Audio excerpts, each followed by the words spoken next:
하나님의 말씀을 보시도록 하겠습니다. 요한복음 14장 6절의 말씀, 굉장히 여러분들이 잘 아는 말씀이기도 합니다. 함께 다 같이 읽어보겠습니다. 시작! 주께서 이르시되 내가 곧 길이요 진리요 생명이니 나로 말미암지 않고는 아버지께로 올 자가 없느니라. 아멘. 기도하겠습니다.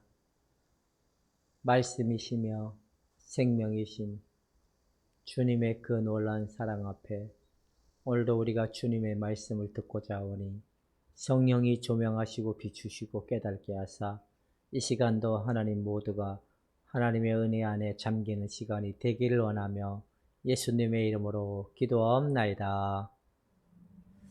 하나님의 영광은 예수 그리스도, 하나님의 나라는 예수 그리스도.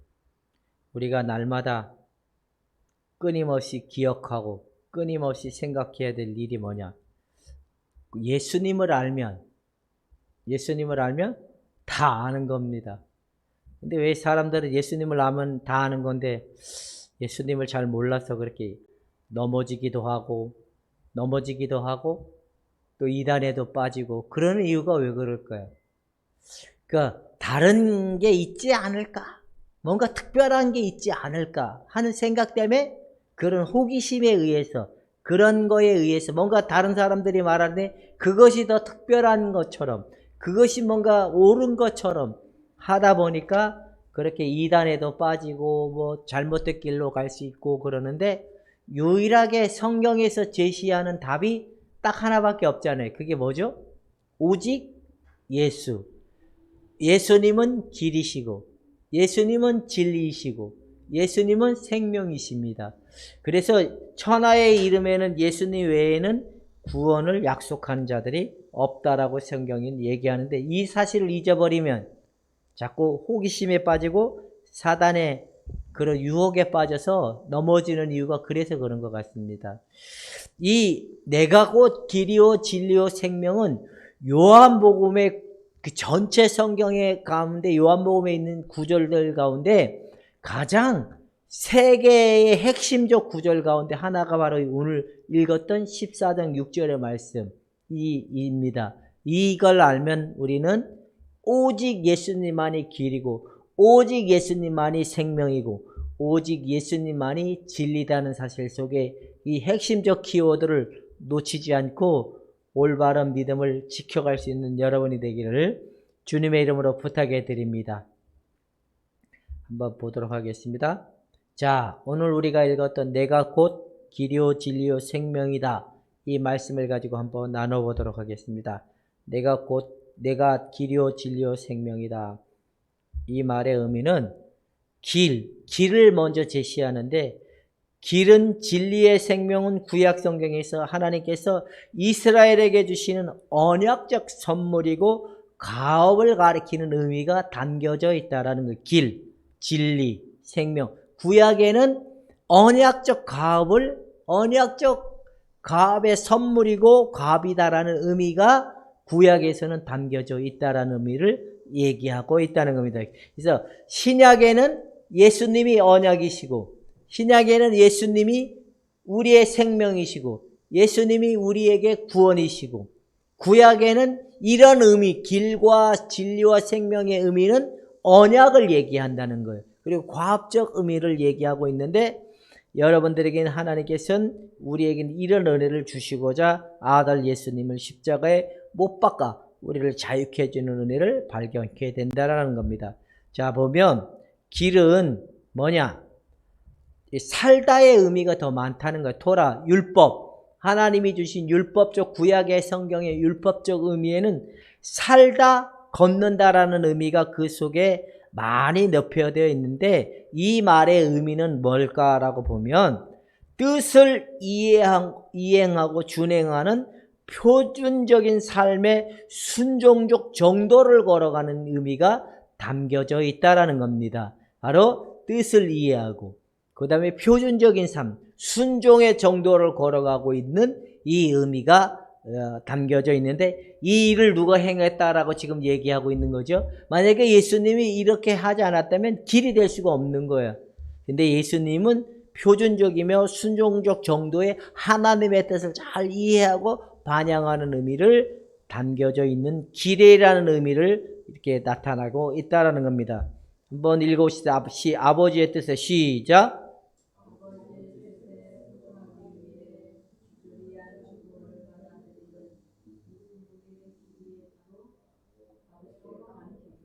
자신의 생명을 내어주는 것만이 누구에게 갈 수 있는 것이니까 아버지 하나님께 갈 수 있는 인류의 유일한 길이 될 수 있기 때문에 예수님은 십자가의 스스로가 인류의 모든 사람들을 위한 자기를 내어주기 위한 희생이 바로 십자가지 다른 이유가 없다라는 겁니다. 그래서 아버지께로 가는 유일한 길이 죽음이라는 거예요.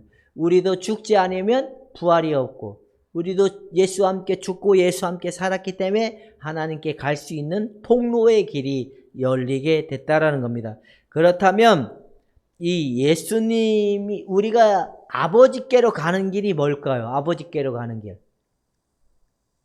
천국에는 이렇게 가야 된다라고 수없이 많은 사람들이 얘기하지만 그런 의미가 담겨져 있지 않아요. 아버지께로 가는 유일한 길이 뭐냐? 우리가 할 수 있는 하나님이 우리에게 허락된 유일한 길이 뭐냐? 굉장히 쉽습니다. 뭐냐면 한번 읽어봅시다. 예수님을 시작.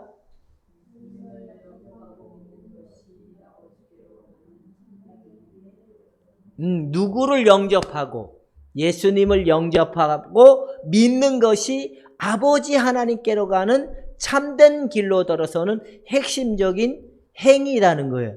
여러분 다 정도의 길로 들어오셨습니까? 만약에 내비가 막 끌고 가다가 길을 이탈을 하면 뭐라고 뜨죠? 아니요. 새로운 길을 또 찾아서 자기의 목적한 길로 끌고 가기 위해서 계속 이렇게 업데이트 시켜주는 역할이 있듯이 목적이 딱 좌표를 찍고 나면 목적을 이탈하지 않기 위해서 끊임없이 이게 끄집어내는 행위가 바로 내비게이션이 있듯이 바로 우리가 예수님을 믿고 영접했을 때 하나님으로 가는 참된 길로 들어서는 행위의 모습인데 이 행위에 우리의 스스로의 힘과 노력으로 지켜가려면 우리는 무능하고 연약하기 때문에 할 수가 없어요. 그래서 하나님께서 허락하신 일이 뭐냐? 예수 그리스도 안에서 예수 그리스도와 연합된 자 안에서의 삶이 주신 능력이 뭐냐? 바로 생명이고 그것이 뭐냐? 성령의 은혜라는 거예요. 그래서 구약의 이스라엘 백성들은 율법에 의지하여 자기 스스로가 죄에서 벗어나려고 하고 율법과 도덕의 윤리를 쫓아가려고 하는 것만이 율법을 지킨다라고 생각을 했지만 하나님이 우리에게 제시한 거는 그 유일하게 아버지께로 갈 수 있는 유일한 길이 뭐냐? 예수님을 믿고 영접하고 성령을 따라가는 삶만이 하나님의 그 영원한 길 안에 갈 수 있는 유일한 토대다라는 의미를 얘기하고 있다라는 겁니다. 그래서 보면 진리는 또 뭘까요? 진리는 만약에 하나님이 내뱉은 말이 바뀌어 수시로 그러면 그건 진리일까요? 비진리일까요? 진리가 아니죠. 그럼 여러분들은 하나님의 말씀을 못 믿는 거는 내가 지금 뭘 못 믿는 거죠? 믿음이 없어서 못 믿는 거야? 내가 늘 내 생각이 많고 내 불안이 많기 때문에 못 믿는 걸까요?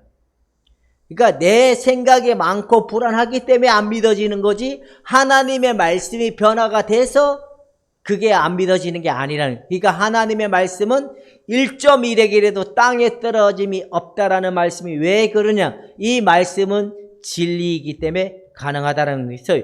영원한 것이고 변하지 않는 실제가 진리이다. 이해가 되십니까?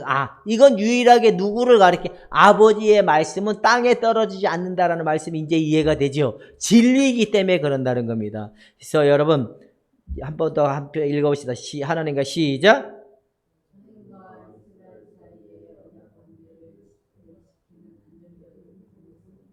인격적이고 견고성이라는 게 이 진리는 하나님과 나의 관계를 유지해 주는 게 뭐예요? 감정의 느낌일까요? 기도일까요? 아니라는 거. 봉사일까요? 아니라는 거. 하나님의 입으로 나왔던 말씀, 이 약속의 말씀이 우리가 하나님과 우리의 관계를 유지해주고 지켜갈 수 있는 유일한 이유이기 때문에 여러분들의 방법과 생각을 가지고 지탱하려고 하지 말고 하나님과 나와의 사이에 인격적 연합적 토대의 견고성을 말씀을 가지고 말씀이신 예수님을 가지고 유지되고 있다는 사실을 잃어버리지 않기를 주님의 이름으로 축원해 드립니다. 그래서 그리스도인에게 그리스도인이란 진리를 추구하며 진리와 함께 살아가는 사람을 의미한다는 거예요. 이걸 우리가 한마디로 얘기하면 그리스도인들은 기도로 살아갑니다. 이것도 맞는 말이지만 그게 아니라 말씀에 의해서 말씀으로 말미암아 말씀과 함께 살아가는 삶이 바로 그리스도인이라는 거예요. 우리에게는 수많은 방법도 있고 세상적인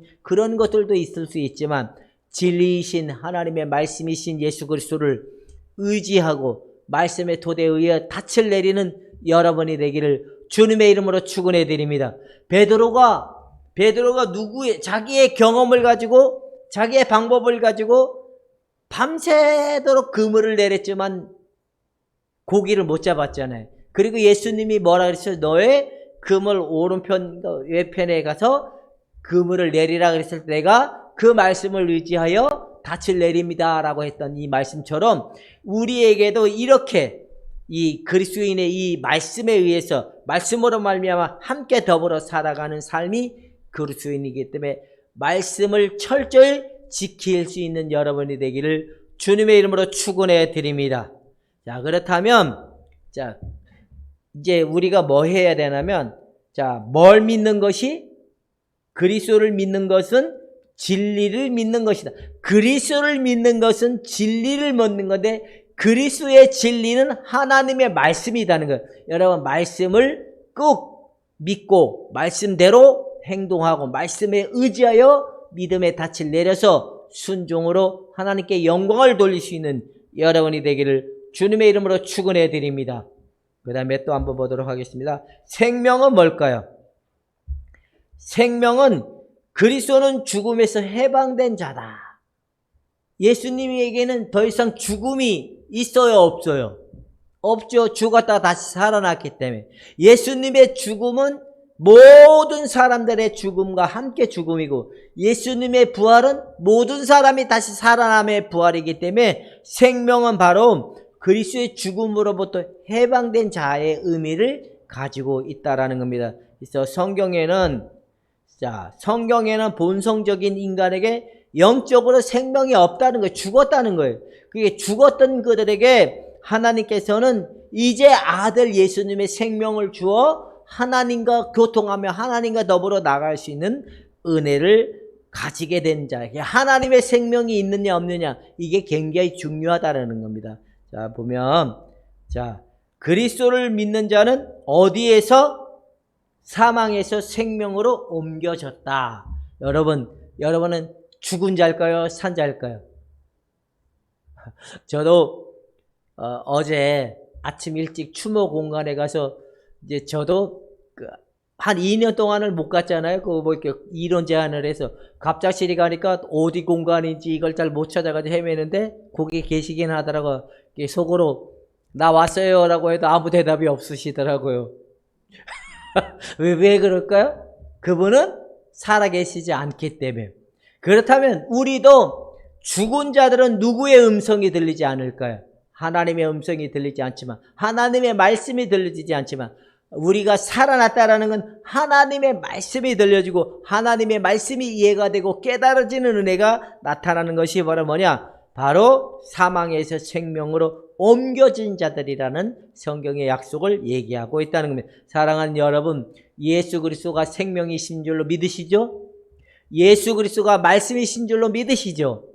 예수 그리스도가 유일하게 아버지께로만 갈 수 있는 진리이고 생명이라는 사실을 믿는다면 오직 그분만이 나에게 유일한 생명이고 유일한 진리이고 유일한 부활의 영광이라는 사실을 놓치지 말고 이제 주와 동행하는 삶이 될 수 있기를 주님의 이름으로 축원해 드립니다. 기도하겠습니다. 이제는 예수님만 바라보길 원합니다. 이제 예수님만 의지하여 우리의 삶을 당신께 내어 맡기고 이제 나가길 원합니다. 우리를 책임져 주시고 우리의 모든 삶에 주님과 동행하는 삶이 되게 하여 주옵기를 원하며 예수님의 이름으로 기도하옵나이다.